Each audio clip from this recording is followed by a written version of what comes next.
අද හෙරොයින් කියන ලෝකයේ තියෙන භයානකම නීති විරෝධී මත්ද්‍රව්‍යයක්. ඒත් මීට අවුරුදු 100කට කලින් ඒක ෆාමසි වල ඕනෑම කෙනෙක්ට ගන්න පුළුවන් ආශ්චර්යමත් ඖෂධයක් විදිහට තිබුණා. 1898 දී සුප්‍රසිද්ධ බේයර් සමාගම ඇස්ප්‍රින් හදපු සමාගමමයි හෙරොයින් වෙළඳපොළට හඳුන්වා දුන්නා. පුදුම හිතන කාරණාව තමයි ඔවුන් මේක නිර්දේශකඩේ කාටද කියන එක. ඔවුන් හෙරොයින් වික්කේ ළමයින්ගේ කැස්සට දෙන බෙහෙතක් විදිහට.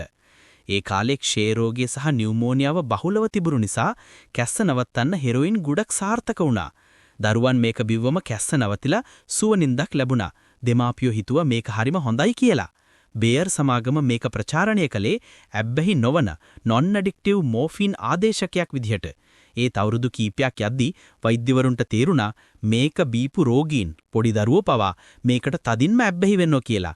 1913 දී බේයර් සමාගම හෙරොයින් හදන එක නැවැත්තුවා. 1924 දී ඇමරිකාව මේක තහනම් කළා.